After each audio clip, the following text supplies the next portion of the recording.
Assalamu alaikum. In this video, I'm going to describe you कि paper one किस तरह से सॉल्व किया जाता है। हम तो 2020 के पेपर वन डिस्कस कर रहे हैं, फर्स्ट 14 क्वेश्चन। मैं जून पेपर वन टू। और अगर आपने सब्सक्राइब नहीं किया है चैनल अब तक तो प्लीज़ सब्सक्राइब कर लें पहले, ताकि इस तरह की तमाम वीडियोस पेपर के हवाले से और टॉपिक टॉपिक के हवाले से वीडियोस आप लोग टाइमली देख सकें। अच्छा जी, we are starting from question number one. Calculator तो फर्स्ट ऑफ ऑल अलाउ नहीं है। अब जो टेक्निक मैं आपको बता रहा हूँ वो आपने यूज़ करनी है और पेपर को आसान बनाना है। Let's check. First of all, how to multiply the two decimal numbers 0.05 into 0.3।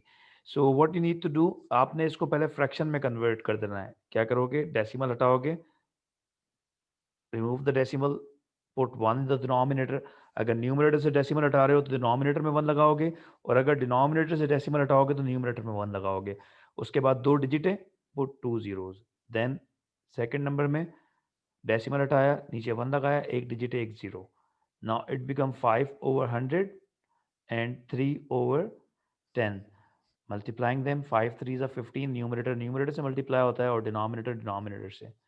100 into 10,000। क्योंकि क्वेश्चन में डेसिमल में क्वेश्चन था, इसका आंसर भी डेसिमल में आना चाहिए। When you divide 15 by 1000 you will get 0.015. This is the first answer. Now the B part, first convert the mixed number into improper fraction, 3 to the 6 plus 2, 8 upon 3 minus 1 upon 5। अब इसके दो तरीके, denominator same बना लो या दोनों denominator को एक साथ रखो and then cross multiplying them। 5 8 जा 40, 3 1 जा 3, it will be 40 minus 3 37 upon में 5 3 जा 15। अगर कैंसिल हो रहे तो कैंसिल कर दो, अदरवाइज क्योंकि क्वेश्चन मिक्स नंबर में था तो इसको मिक्स नंबर में कन्वर्ट कर दे। 15 to the 30, 2 whole 7 upon 15। Okay, this is question number 1B part. Now question number 2। Question number 2 में आपको क्या बताना है? Right down the order of rotational symmetry. Order किसे कहते हैं कि यही शेप 360 डिग्री जब हम इसको राउंड घुमाएंगे, रोटेट करेंगे, तो यही शेप कितनी बार रिपीट हो रही है, that is called order of rotational symmetry. तो अगर हम देखें तो ये शेप अगर 360 डिग्री घुमा रहे हैं तो ये एक ही डिस्टेंस के बाद कलर चेंज हो रहा है फ्लैग का। तो 3 बार 360 घुमाने में यही शेप रिपीट होगी, तो इसकी रोटेशनल सिमेट्री होगी 3। ऑर्डर ऑफ रोटेशनल सिमेट्री होगी इसकी 3। नाउ इसके बी पार्ट पे आ जाते हैं। Samuel describe a special quadrilateral. It is only one line of symmetry. Its diagonal crosses at right angle। Kite पे देखते हैं हम,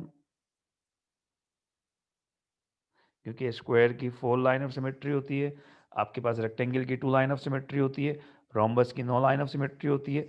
अच्छा जी, अब इसके अंदर ABCD, ये जो डायगोनल है इसके, ये इसकी लाइन ऑफ सिमेट्री हो गई, और ये जो डायगोनल है इसके, ये इंटरसेक्ट करते हैं 90 डिग्री पे। ठीक है, तो it's kite. Kite is a shape जिसके अंदर एक लाइन ऑफ सिमेट्री होती है। काइट वो शेप है जिसके अंदर एक लाइन ऑफ सिमेट्री होती है, और उसका जब डायगोनल क्रॉस करते हैं वहां पे राइट एंगल बनता है। So it's the special quadrilateral is kite. अच्छा जी, now question number 3। Question number 3, write down starting with the smallest. Smallest से स्टार्ट करना है आपने। अच्छा जी, फर्स्ट क्वेश्चन, 4 क्यूब मीन्स, अगर हम इसको डायरेक्टली कन्वर्ट कर दें, 64 4 4 16 16 4 64, 9 square 81, 196 square root 14, cube root 125, it will be 5। Cube root 125, it will be 5। तो अब इसमें सब में छोटा नंबर कौन सा है? It's cube root 125 which is equal to 5। Cube root 125, cube root 125 5 के इक्वल कैसे होगा? 1/3। 125 मीन्स 5 क्यूब, क्यूब से पावर 1/3 कैंसिल, तो ये हो गया। फिर उसके बाद है हमारे पास 14 विच इज रेडिकल 196। देन है हमारे पास 4 cube which is 64, and then 9 square. तो ये हमारे पास हो गया start with the smallest one. इस असेंडिंग ऑर्डर में हमने इसको लिख दिया। ये भी बड़ा आसान सवाल आया है। अच्छा जी, आगे चलते हैं। Write 68% is a fraction in its lowest term। 68%, 68 percentage means out of 100। Percentage means out of 100। ये तो हो गया आपका फ्रैक्शन में कन्वर्ट करने का। उसके बाद बोला है कि इन इट्स लोवेस्ट टर्म, इसको फिर कैंसिल करके लोवेस्ट टर्म में भी लाना है। तो 2 के टेबल से कैंसिल हो रहे हैं, 2 3 are 2 4 are 2 5 are 2 0 are, then again 2 के टेबल में 2 25 are 2 17 are। तो इसका लोवेस्ट टर्म क्या है, 17/25। Okay, then question number 4 B part, a bag contain red balls and blue balls. The balls are in the ratio red blue 3:5। इसका ratio आपके पास given है 3:5। Write down the fraction of the ball that are red. Red कितनी होगी, तो red का fraction है 3। Fraction का मतलब होता है किसके बारे में बात की जा रही है, out of total. Total ratio है 8, तो इसका आंसर होगा 3/8। अच्छा जी, इसका फ्रैक्शन हो गया। उसके बाद आ जाते हैं सिग्निफिकेंट फिगर। अच्छा जी, the first step is to write each number correct to one significant figure. उसके बाद फिर एस्टिमेट करना है one significant figure. The first significant figure of 2.78 is 2। The first significant figure is 2। अब 2 के बाद 7 है तो ये राउंड होके हो जाएगा हमारे पास 3। क्यूब है, क्यूब कर दिया। Then in the denominator the first significant figure of 61 is 61.4 is 6। अब 6 के बाद 1 है तो ये राउंड होके 6 ही रहेगा, सेम रहेगा, फर्दर आगे राउंड नहीं होगा। अब जहां तक डेसिमल है वहां तक 0 लगा दो, 60।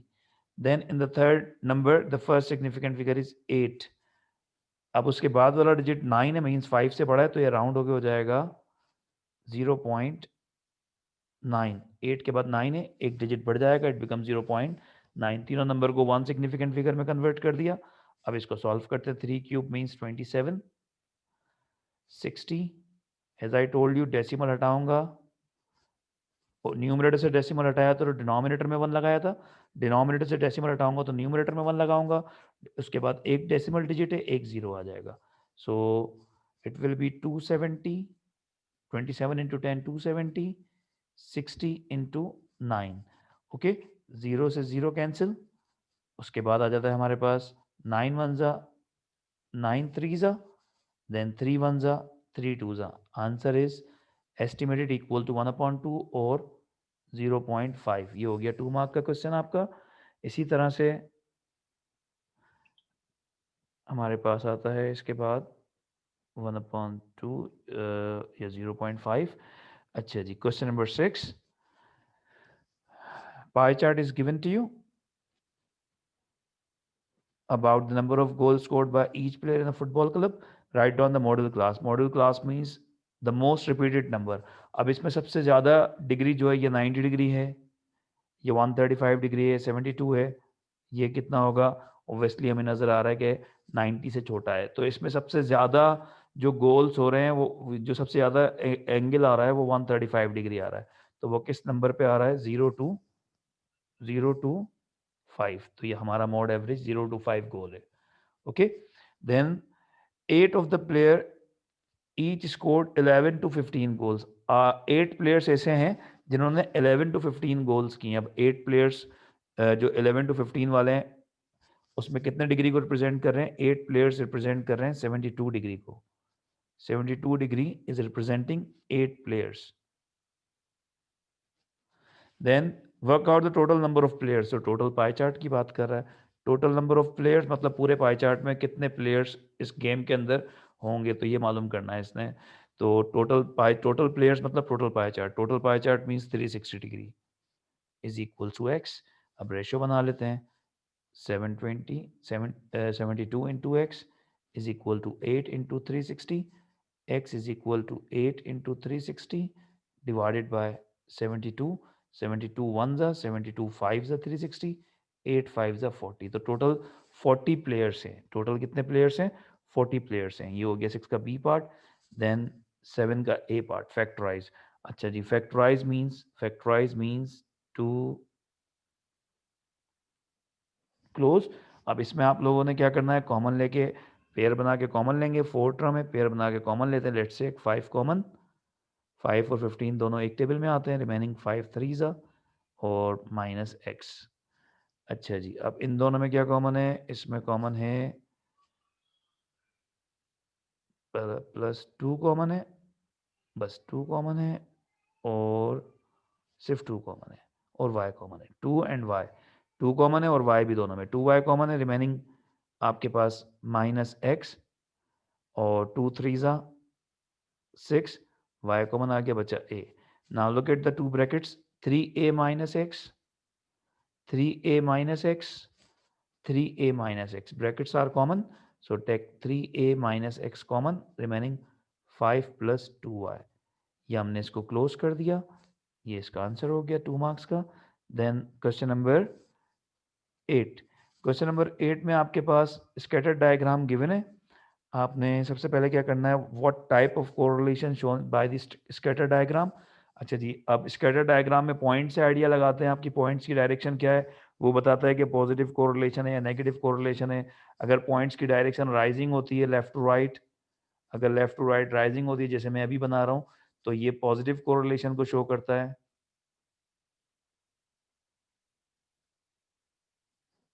अगर पॉइंट्स की डायरेक्शन फॉलिंग होती है, जैसे कि इस पॉइंट से हमें लग रहा है कि जिस डायरेक्शन बता रहा है इस पॉइंट की वो फॉलिंग है, left to right it's falling from left to right, तो हमारे पास ये क्या होगा, नेगेटिव कोरिलेशन. तो first answer is negative correlation. What type of correlation shown by the scatter diagram? It's negative. Draw a line of best fit. अब आपने ऐसी लाइन बनानी है जो कि बिल्कुल इसके सेंटर से गुजरे, सेंटर से गुजरे, जो कि मींस आपने मैक्सिमम इस तरह से करना है कि इक्वली पॉइंट डिवाइड हो जाए, या एक आध पॉइंट अगर ऊपर नीचे होता है तो भी कोई इशू नहीं है, बट आपने पूरी कोशिश करनी है कि लाइन ऑफ बेस्ट फिट जो है वो पॉइंट्स को इक्वली डिवाइड करे. अब मुझे 5 पॉइंट्स नजर आ रहे हैं. टोटल कितने पॉइंट है, 1 2 3 4 5 6 7 8 9 10 11 12. अच्छा जी, 1 2 3 4 5 6 7 8 9 सारे पॉइंट यहाँ आ रहे हैं. 1 2 3 4 5, यस. तो लाइन बनाते हैं हम. This is the line of best fit. अब 1 2 3 4 5 6 1 1 2 3 4 बेहतर बना सकते थे इससे, बट आप लोग कोशिश कीजिएगा इससे बेहतर बनाएं कि इक्वली डिवाइड हो पॉइंट. ठीक है, मैंने आपको एक आइडिया बता दिया है कि आपने लाइन ऑफ बेस्ट फिट इस तरह से बनानी है. ठीक है, तो इससे बेहतर बन सकती है. चलो बनाने की कोशिश कर लेते हैं, टाइम है हमारे पास. लेट्स ट्राई अगेन, दोबारा से बनाते हैं इसको, क्योंकि अगर लाइन ऑफ बेस्ट फिट सही नहीं होगी तो आपके आगे का जो एस्टिमेटेड आंसर है वो भी गलत आएगा. अच्छा जी, ये देखते हैं हम. 3 4 5 पॉइंट आ रहे हैं लाइन से नीचे, और 1 2 3 4 5 6 पॉइंट आ रहे हैं लाइन से ऊपर. अभी भी एक पॉइंट और आ सकता है. 1 2 3 4 5 6, 1 2 3 4 5.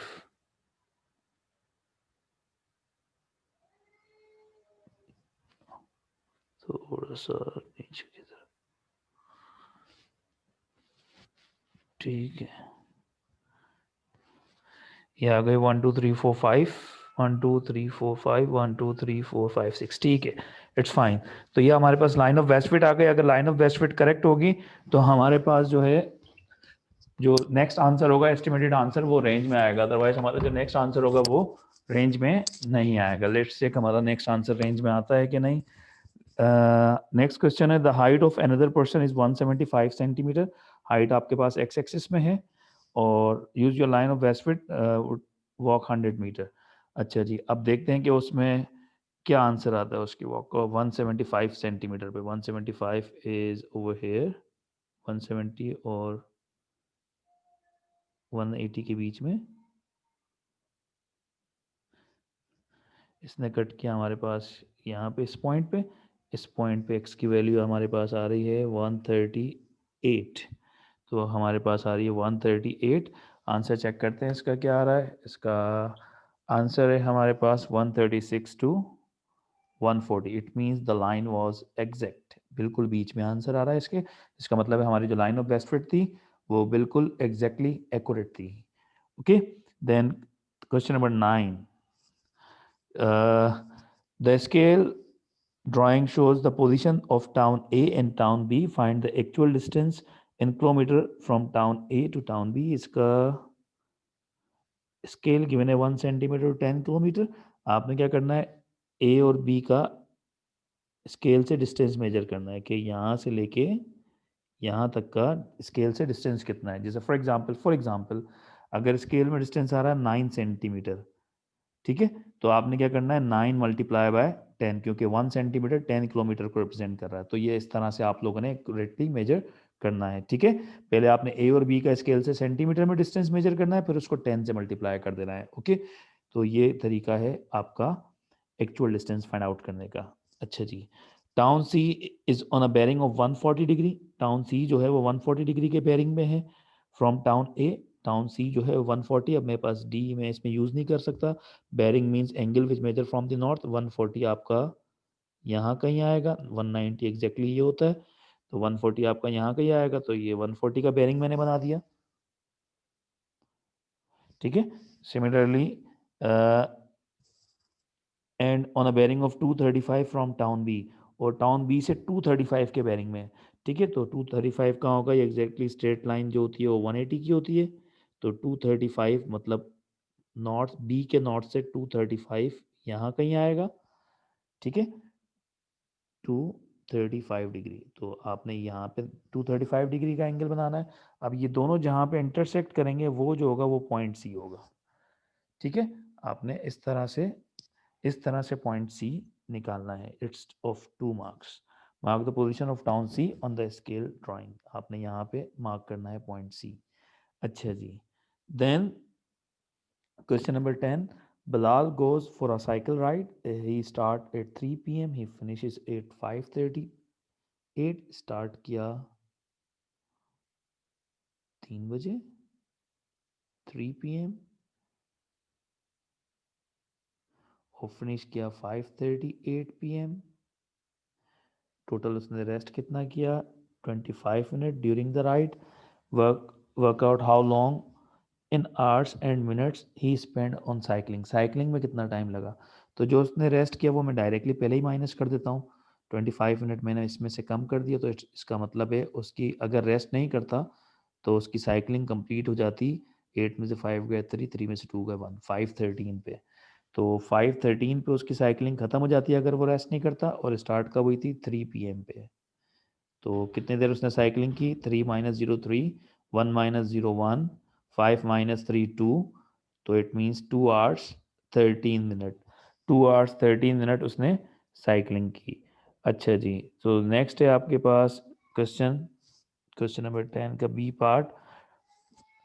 Sonia walks to her aunt house. She leaves home at 10:25. इसका departure time है 10:25.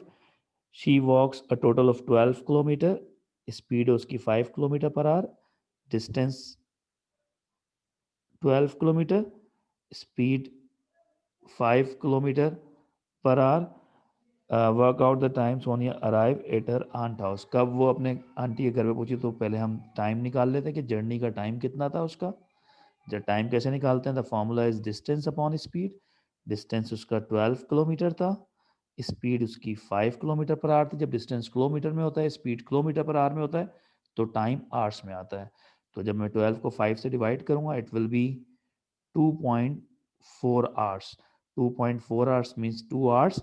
और 0.4 को जब मैं मिनट में कन्वर्ट करूंगा, 0.4 को 0.4 मल्टीप्लाई बाय 60, तो 2 आवर्स 4 6 24 मिनट. तो ये इसकी जर्नी का टाइम है. ठीक है, तो स्टार्ट उसने कब की थी, सोनिया बाजी ने स्टार्ट की थी, लीव किया था हाउस 10:25 पे. उसने इसकी जर्नी जो थी अपने आंटी के घर तक की वो थी 2 आवर्स 24 मिनट. तो कब पहुंचेगी आंटी के घर, 5 + 4 9, 2 + 2 4, 12:49 पे. ठीक है, तो वो अपनी आंटी के घर पहुंचेंगी 12:49 पे. Then question number 11. Find C when A is -4 and B is 2. I think ये आप खुद करेंगे. B part, y is equal to 5 power x plus 1. Find y when x equals to -2. x की जगह -2 plus 1 पहले आप पॉजिटिव पावर में convert करेंगे, नीचे आके पॉजिटिव पावर हो जाएगा, +1 y is equal to 1, 5 square means 25, +1 denominator same बना, डिनोमिनेटर सेम होगा 25, 25 1 25, आंसर आ जाएगा 26/25 और 1 होल 1/25। तो दोनों आंसर आपके करेक्ट कंसीडर किए जाएंगे। एग्जाम में ओ ई लिखा होता है, इसका मतलब है और इक्वलेंट आंसर। Question number 12। अच्छा, क्वेश्चन नंबर 12 का मैं हिंट दे दूंगा आपको किस तरह से होगा, बाकी अटेम्प्ट आप लोग खुद कीजिएगा। Construct the locus point inside the triangle ABC that are 5 centimeter from B. 5 centimeter from B means first property, distance from a point. So आपने क्या करना है, B पे कंपास रखना है, you have to plot compass over here. उसकी जो निप होगी वो आपने यहाँ प्लॉट करनी है और 5 सेंटीमीटर का कंपास ओपन करना है। कितने सेंटीमीटर का? 5 सेंटीमीटर का। फिर 5 सेंटीमीटर का कंपास ओपन करने के बाद आपने एक सर्किल बना देना है। Distance from a point means circle, तो ये आपका लोकस आ जाएगा। अच्छा, इनसाइड द ट्राइंगल बोल रहा है तो भले बाहर वाला बनाए या ना बनाए इससे फर्क नहीं पड़ेगा, आप बाहर वाले ना बनाए भले। इनसाइड द ट्राइंगल सिर्फ आप ये 5 सेंटीमीटर कंपास ओपन करके 5 सेंटीमीटर कंपास ओपन करके आप सिर्फ यहाँ तक बना दें, लेकिन कंपास आपने 5 सेंटीमीटर का ओपन करना है। ओके, ये बात ध्यान में रखना, 5 सेंटीमीटर का जो भी क्वेश्चन में मेंशन है। Equidistance from A and C, equidistance from A and C third property, line bisector, A और सी का लाइन बाइसेक्ट करेंगे। मींस लाइन बाइसेक्टर कैसे बनाएंगे, आपने कंपास को ए पे रखना है, मोर देन हाफ अंदाजे से खोलना है, ए पे कंपास रखना है, ए पॉइंट इज ओवर हेयर। ए सी का डिस्टेंस अगर फॉर एग्जांपल 6 सेंटीमीटर है तो आपने अराउंड 4 सेंटीमीटर ओपन करना है या 4.5 सेंटीमीटर ओपन करना है, मोर देन हाफ ओपन करना है। ऊपर भी आर्क लगाना है फिर यहाँ पे, और नीचे भी आर्क लगाना है ए पे रख के। फिर उसी, अब कंपास को चेंज नहीं करना, सी पे रखना है कंपास को, ऊपर भी आर्क लगाना है और नीचे भी आर्क लगाना है। फिर इन दोनों पॉइंट्स को आपने स्केल से ज्वाइन कर देना है। तो ये आपका जो है, ये मैंने गलत ज्वाइन कर दिया,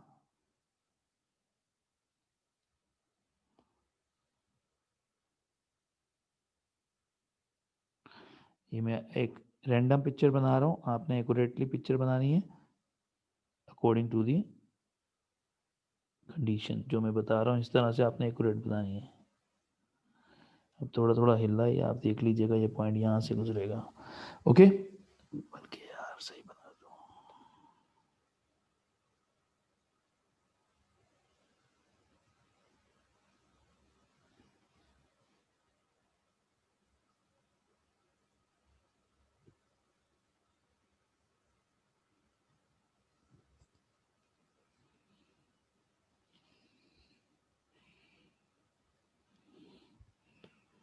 ठीक है, ये आपके पास आ गया लाइन बाइसेक्टर। ठीक है, अब उसके बाद आ जाता है shade the region inside the triangle ABC. अब ट्राइंगल के अंदर आपने शेड करना है रीजन। ये सर्किल गायब हो गया मेरा, सर्किल भी बना हुआ था 5 सेंटीमीटर पे इस तरह से। ठीक है, ये पूरा सर्किल बना हुआ था, मैंने सिर्फ इनसाइड द ट्राइंगल बनाया है। अच्छा जी, less than 5 centimetre from B, shade the region inside the triangle A B C containing the point that are less than 5 centimetre from B. इसका मतलब है सर्किल के अंदर अंदर बनेगा, 5 लेस देन 5 सेंटीमीटर, क्योंकि सर्किल की जो बाउंड्री वो 5 सेंटीमीटर पे है, सर्किल के अंदर अंदर बचेगा। Closer to A then to C, मतलब ए के करीब वाला हिस्सा, मतलब ये वो हिस्सा है जो शेड होगा, ये वो हिस्सा है जो 5 सेंटीमीटर के अंदर अंदर है और ए के करीब है। सो ये हिस्सा आपका शेड होगा, इसका 1 मार्क आपको मिलेगा। अच्छा जी, now product of its prime factor, तो इसका एलसीएम ले लो प्राइम नंबर से, एलसीएम ले लो प्राइम नंबर से, एलसीएम। और क्वेश्चन नंबर 14 आप लोग खुद कीजिएगा, तो या नेक्स्ट वीडियो में क्वेश्चन नंबर 14 से स्टार्ट करेंगे इंशाल्लाह। सो होप कि आपको क्वेश्चन नंबर 13 तक की क्वेरीज क्लियर होगी। जो नेक्स्ट वीडियो होगी हमारी, उसमें हम क्वेश्चन नंबर 14 ऑनवर्ड डिस्कस करेंगे। सो इंशाल्लाह विल मीट यू सून। अगर सब्सक्राइब नहीं किया है चैनल को तो सब्सक्राइब करें। इंशाल्लाह ज़्यादा से ज़्यादा पास्ट पेपर्स के सॉल्यूशन इस पे अपलोड कर दिए जाएंगे as soon as possible. Thank you very much. Allah हाफिज़, अपना ख्याल रखिएगा, टेक केयर।